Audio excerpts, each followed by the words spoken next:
Je me suis fait virer de 3 établissements scolaires et de 2 restaurants et je me rends compte en fait au fur et à mesure du temps que les élèves justement à l'école qui étaient les plus assidus, qui avaient le plus de compétences, qui avaient les meilleures notes, n'étaient pas forcément les élèves qui réussissaient le plus dans la vie. Et je faisais partie de ce type de personnes à l'école qui foutaient rien, qui vraiment n'avaient aucune motivation, qui vraiment en avaient rien à foutre, je ne faisais pas mes devoirs, je n'allais pas parfois au contrôle. Donc tout commence en école maternelle, donc l'école maternelle tout se passe bien pour le mieux. Je vais même pas parler de cette partie parce que ça sert à rien. C'était la partie, voilà, on jouait à Fortnite à l'époque, on était avec les potes, on jouait au foot, il y avait des tournois de foot, il faisait beau, c'était la belle vie. On passe directement à l'année sabbatique qui commence vraiment à être une année de merde. Le collège, donc le collège, j'arrive au collège, c'était un peu le bordel, je vous mens pas. À ce moment-là, j'avais du coup, approximativement, j'étais en 5ème, 6ème, je devais avoir 11, 12, 13 ans. Et à cet âge-là, tu sais pas ce que tu veux réellement faire dans la vie. Mais il faut savoir que moi, j'étais quelqu'un qui savait depuis le début qu'est-ce que je voulais faire. Ça veut dire que moi, depuis mes 10 ans, je savais ce que je voulais faire. Alors forcément, ça a changé. Forcément, quand t'as, allez, 10, 11, 12, 13 ans, tu veux devenir footballeur. Et moi, il faut savoir que j'étais quelqu'un de très exigeant avec moi-même. Ça veut dire que moi, quand je rentrais dans un terrain de foot, j'étais le propre responsable de mes choix. Et je ne mettais en aucun cas la responsabilité sur mes coéquipiers. Et c'était une de mes plus grandes qualités, et mon coach me l'a soulevé et me l'a redit même récemment, je suis quelqu'un de très exigeant avec moi-même. Et c'est ça qui, je pense, a fait ma réussite en business. Faut savoir que, ok, le foot ça me plaisait, mais je voulais devenir professionnel à tout prix. Ça veut dire que moi, à chaque fois que j'entreprenais une action, même à mes 10 ans, je voulais faire en sorte d'exceller dans ce domaine. Parce que pour moi, la réussite, l'accomplissement, c'était la chose la plus importante. J'avais déjà cette mentalité à l'époque. Bref, je faisais du foot à côté, donc j'étais dans une section foot, donc il y avait des entraînements tous les soirs, donc du lundi au vendredi, et tu avais le match au samedi. Donc dites-vous que ma seule journée de repos, c'était le dimanche. Donc je m'entraînais énormément en semaine, et du coup j'avais le match le samedi, et j'étais ailier droit, donc forcément ça driblait, ça marquait des buts, et on adorait ça, on prenait du plaisir. Maintenant on va parler un petit peu de l'école. L'école c'était assez difficile, on va pas se mentir, j'avais pas plus de, dans mes souvenirs, 11 de moyenne. Encore ça va, hein, pour la plupart ils ont 6. Compliqué. D'ailleurs si vous avez 6 de moyenne, quittez cette vidéo, ne vous lancez pas dans le business et retournez à l'école. Bref, j'avais à peu près 11 de moyenne maximum. J'ai réussi à avoir mon brevet sans mention. Je l'ai quand même eu, hein. Bon, ça sert à rien le brevet. Mais bref, j'ai changé déjà de 2 établissements au collège parce que ça se passait mal, ok. Bon, deux établissements, vous allez me dire encore, c'est pas grave, mais c'est pas là que je me suis fait virer, ok. Ensuite, je suis allé au lycée. Enfin, si, du coup, au collège, je me suis fait virer 2 fois au collège, mais bon, voilà, on va pas les compter, c'était au collège. Ensuite, j'arrive au lycée. Première année de lycée, je vais en vente. Donc, bac pro commerce, vente. La classique, je n'aime pas le bac pro commerce, vente. Du coup, je vais en informatique. En informatique, j'aime pas ce que je fais, du coup, je vais en plomberie. Et en plomberie, je me fais virer. Bon, petite anecdote, comment je me fais virer? C'est simple, on avait un voyage scolaire. Donc là, pour vous resituer tout cela, c'était approximativement en seconde première. Ouais, première même. C'était dans la première, donc on va dire milieu de première. On avait un voyage scolaire. Et durant ce voyage, on devait vendre des crêpes et des chocolats, ok, pour financer ce voyage.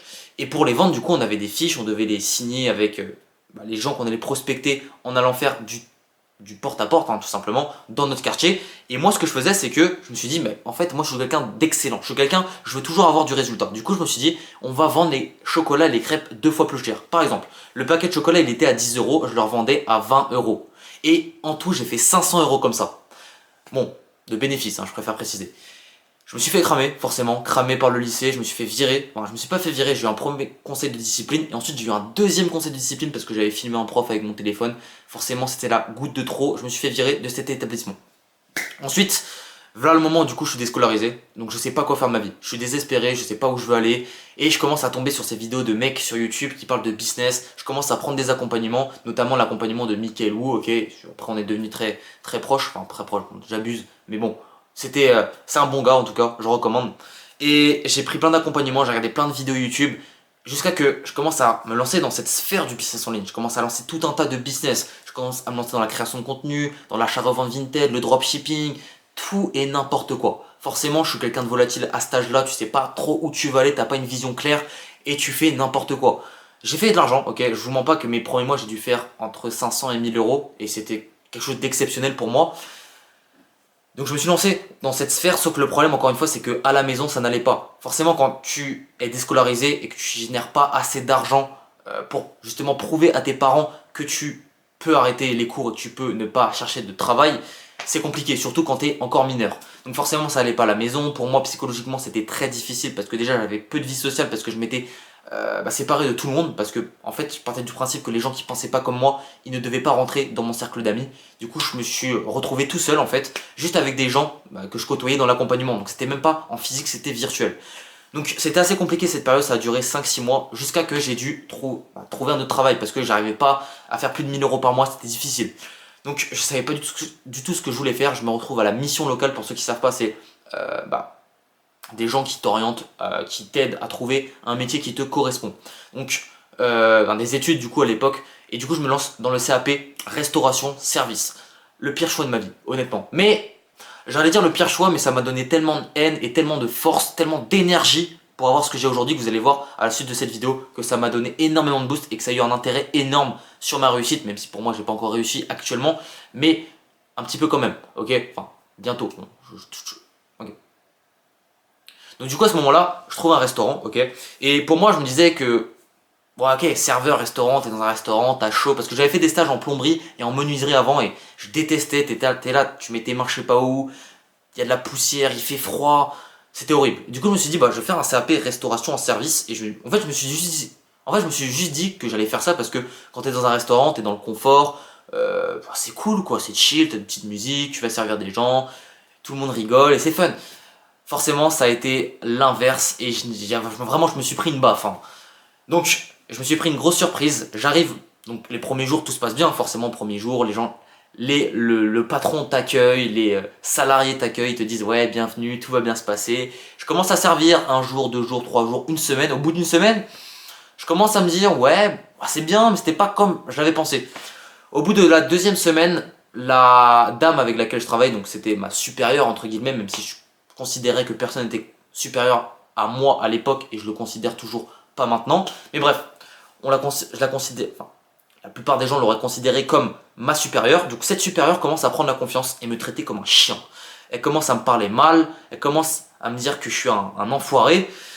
Mais bref, elle m'a fait des trucs de fou. Bon, je vais pas rentrer dans les détails, elle m'a pas non plus séquestré, ok, mais dans le sens où, moi, faut savoir que j'ai un gros ego. Ça veut dire que si toi tu me manques de respect, je vais te manquer de respect 100 fois plus. Par contre, si t'es bon avec moi, je vais être bon avec toi 100 fois plus. C'était une phrase de Hamza Chimaev.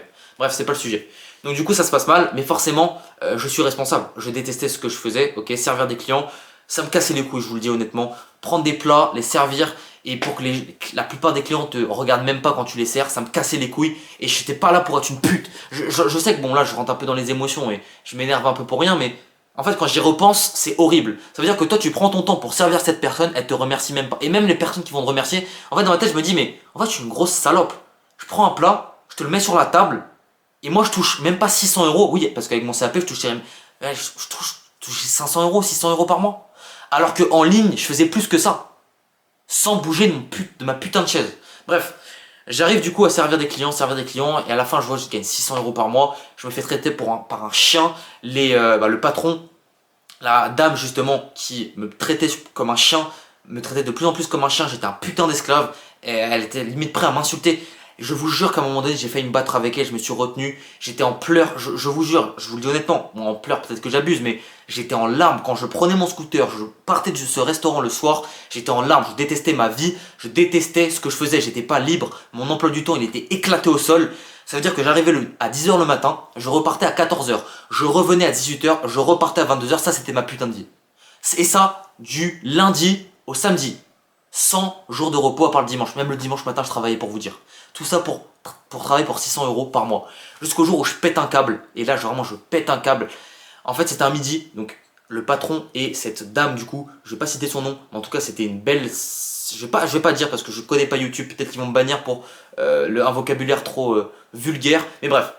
Ils me prennent à part et ils me disent « Ouais, si tu te comportes pas mieux là maintenant, ça va pas le faire. » Je vous jure qu'à ce moment-là, je suis rentré chez moi, je suis allé voir mon père et je lui ai dit je retourne plus jamais là-bas de ma putain de vie. J'avais tellement de conviction que déjà lui de base, tu vois, il aurait pas du tout kiffé, mais j'avais mis tellement de conviction dans mes mots, tellement de haine il savait même plus quoi dire. Pour vous dire à quel point ça m'avait rentré dans le cœur et ça m'avait crispé quoi. Bref, je quitte ce restaurant sans prévenir le soir même, forcément ça va mal à la maison, la daronne comme on dit, pour ma mère pardon, que j'avais pas prévenu, c'était difficile, j'avais pas prévenu le restaurant, je revenais pas le soir, j'aurais mis un lapin entre guillemets, même s'ils l'ont mérité hein, en quelque sorte. Mais bref, j'avais rien contre le patron était quand même très sympa. Maintenant, c'est la salariée que j'aurais bien baffé quelques fois, mais bon, voilà. J'avais peut-être pas assez de caractère à l'époque, et peut-être pas assez de couilles. Bref. Donc du coup, me voilà 2, 4, ouais non c'était combien 2 mois ouais, 2 mois sans travail. Je me décide de me mettre à la boxe parce que j'avais un peu rien à faire. Je continue à faire des vidéos, à faire de l'achat-revente Vinted aussi un petit peu de mon côté.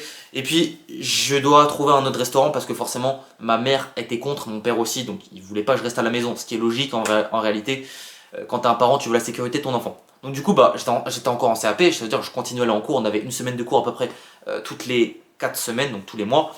Et donc à un moment donné, bah, je trouve un autre restaurant. Un restaurant qui avait l'air un petit peu plus mieux quoi. On était en costard, on servait des plats qui coûtaient un peu plus cher, on avait une clientèle peut-être plus riche, même si c'est vrai que j'aurais dû le voir, une clientèle plus riche c'est peut-être pas forcément plus bon au niveau du respect parce que moi c'était toujours une question de respect.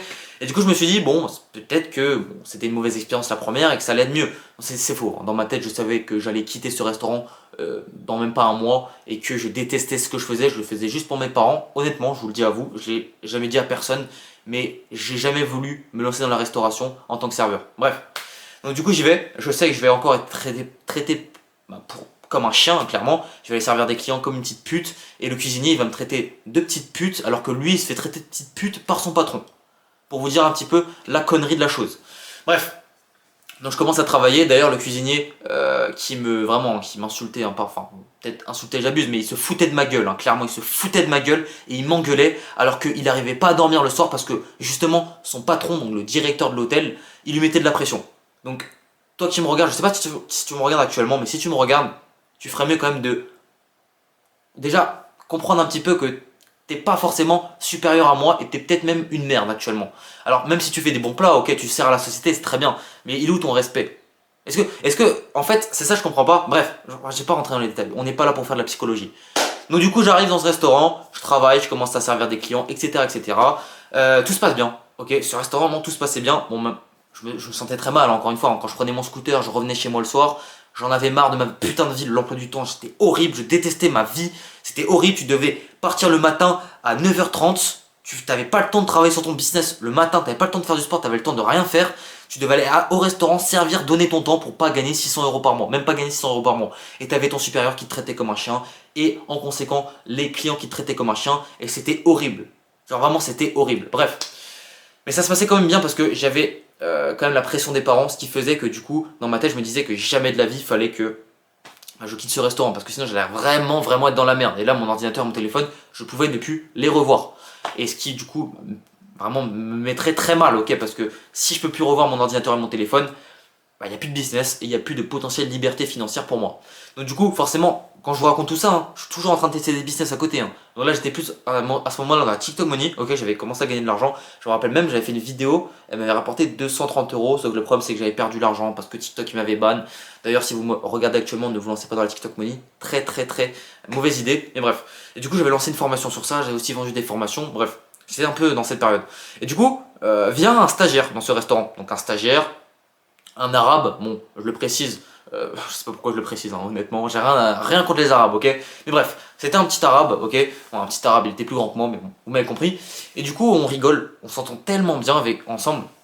Sauf que le problème, c'est que lui, c'est un cas. Donc, dans le sens où lui, il a été viré de plusieurs établissements comme moi. Et donc, forcément, quand tu mets côte à côte deux personnes qui se sont virées de plusieurs établissements, que ce soit scolaire ou entreprise, bah, c'est combo qui fait mal. Et du coup, forcément, c'est un combo qui fait très mal. Et bah, il y a des conséquences. Et du coup, qu'est-ce qui s'est passé? Moi qui m'étais bien tenu, qui était redevenu un gentil chien-chien pour servir les clients dans ce restaurant, et du coup qui m'était pas fait virer durant, je crois que j'avais duré 1-2 mois, j'ai rencontré ce stagiaire, et je sais pas si tu me regardes actuellement, je sais plus comment il s'appelle d'ailleurs, il s'appelle comment? Foodie, ouais, Foodie. Si tu me regardes actuellement, je te remercie énormément parce que grâce à toi, j'ai pu être libre financièrement. Genre, c'est littéralement grâce à lui. Enfin, pas grâce à lui, c'est forcément grâce à moi et à Dieu, mais il a fait partie de ma réussite parce qu'il a pu faire en sorte que je sois viré de ce restaurant et vous allez comprendre comment. Donc, on commence à rigoler. La première fois que je le vois, pardon, je rigole direct, je sais pas pourquoi, sa tête me fait rire. Mais bref, on s'en bat les couilles. Du coup, on commence à travailler ensemble, du coup, on n'avait pas le choix, donc on servait les clients et on commence à se foutre de la gueule des clients, on commence à se foutre de la gueule des cuisiniers parce qu'ils nous prenaient pour des putes et du coup, on se foutait de la gueule d'eux. Ils ont commencé à remarquer qu'on se foutait de leur gueule et ça a été un peu une guéguerre. Et du coup, on commençait quand même à prendre l'ascendant sur eux psychologiquement, bref. Donc du coup, on commence à se foutre de la gueule des clients, on prend des commentaires négatifs. Lui, il prend un conseil de discipline en plus parce qu'il était encore à l'école, il était stagiaire à ce moment-là. Et à ce moment-là, moi, du coup, bah, tout se passait bien. Et on commence à prendre des commentaires négatifs et je me fais virer instantanément. Et à ce moment-là, j'étais... Ah, je me rappelle, hein, le moment où je sais que je me suis fait virer, c'était un lundi soir, il me semble, ou mardi soir. Bah, c'est le soir du coup. Je vais directement sur ma table à manger. On va manger avec ma mère, ma soeur, etc. Et ma mère, elle me regarde de manière comme si j'avais tué quelqu'un, quoi. Et moi, j'avais pas compris à ce moment-là, tu vois. Je me disais, mais qu'est-ce qui se passe? Elle m'envoie du coup le message vocal que mon patron m'avait fait. Et le message vocal, c'était pas sur Instagram, hein, ok. C'était un message d'appel, enfin, c'est après les appels, quoi. Et du coup, elle me montre, et le mec, bah, le patron, d'ailleurs, si tu me regardes, t'es un énorme enculé. Mais forcément, bon, t'as le pouvoir, donc tu peux faire ce que tu veux, j'ai envie de te dire, hein. Bref, donc, elle me fait écouter ce message vocal, il me dit que je suis viré parce qu'on a des mauvais commentaires, parce que j'ai une mauvaise attitude. Et à ce moment-là, du coup, bah, c'était horrible. Et du coup, je suis exclu de chez moi. Ok, plus de maison, plus rien. Et à ce moment-là, forcément, j'ai plus de temps pour moi, pour travailler sur mon business. Mais j'arrive quand même à trouver un logement. Et je all-in business. Ça veut dire que je all-in business. Et c'est à ce moment-là que je me lance dans le setting. Le setting, je trouve le business du setting. Et je commence à générer plusieurs milliers d'euros par mois. Et j'ai eu une chance énorme de tomber sur cette opportunité. Parce que si j'étais pas tombé sur ce business-là, je serais resté à même pas à 500 euros par mois avec mon business en ligne. Ça aurait pas duré dans le temps. Et j'aurais fini peut-être SDF actuellement. Donc, en vrai, le setting m'a sauvé la vie. Foodie aussi m'a sauvé la vie. Mais bref, c'était quand même une jolie expérience. Et tout ça pour dire, je sais que cette vidéo peut peut-être durer 15 minutes. Peut-être le montage, je vais couper un peu. Même peut-être un peu plus, je pense, que 15 minutes. Mais tout ça pour dire qu'en 15 minutes, je vous ai montré que même un mec qui a échoué, qui a été viré, et quand je vous dis viré, c'est que là, vous voyez que le fait d'être viré, assez drôle, on a rigolé avec le stagiaire. Non, non, non, ça a été des descentes aux enfers pour moi psychologiquement. Ça veut dire que je rentrais le soir, seul, j'avais un putain de sac de frappe, toute la nuit, je tapais dans mon sac de frappe. Comme un putain de chien qui avait la dalle. Et c'était horrible parce que je pouvais pas sortir de cette situation parce que j'avais pas les bonnes opportunités autour de moi propices qui me permettaient justement d'être libre financièrement. Jusqu'à que je tombe dans le setting.